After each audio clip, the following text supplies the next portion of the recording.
I was 12 when Christine Jorgensen's story hit the headlines. I was fascinated by her story, and I definitely wondered if they did it for people like me, the other way around. And in my child's mind, I thought, well, I'll probably have to go to Denmark, and I'll probably have to spend at least $100,000, and I'll never get, this will never happen for me. Every single day I went to school, I was miserable because of the dress codes. I did cut my hair in a crew cut when I was 14 with the excuse that Mary Martin was doing Peter Pan at the time and she had a short haircut.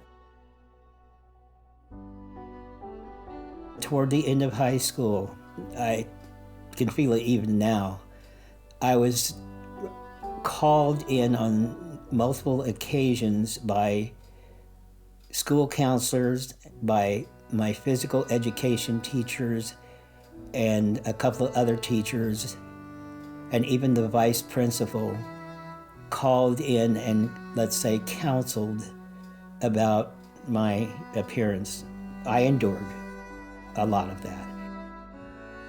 Stanford started their program in 1969. I didn't go there to have surgical procedures until 1972 and spent a year, 4 different times back and forth there. I think I was a third female to male. When I was at Stanford's program early on, all of us were counseled about not ever revealing that we were anything other than our new identity and our new sex. We were told that this was the best outcome, that in fact they would have considered us a failure if we didn't do that. And I would cry, honestly, to think that people had to compartmentalize their life that much just to stay safe, just to keep their partner, just to keep their job. I didn't have that. I wasn't going to lose anybody that was important to me. They stayed with me all the way through this stuff.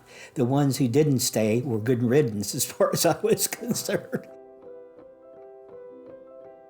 I had thought of doing a book series or even one book about trans elders and inviting other people to write their stories to be included. I made up guidelines for submission so they would see what they might be writing about. For a moment after that happened, I was almost overwhelmed with responses. I actually had over 80 responses.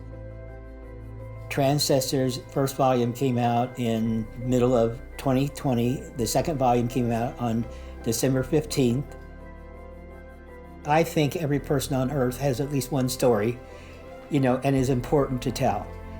And let alone us trans folks and people who are outside the so-called norms. We need it for ourselves, we need it for the mainstream people, and we need it for our children and our teens. I have often been approached at conferences by a young person. They'll come up to me and say, are you Jude Patton? Are you the same Jude Patton that I heard about? Oh, I am so glad to meet you. It makes me happy to know that I can live to be old.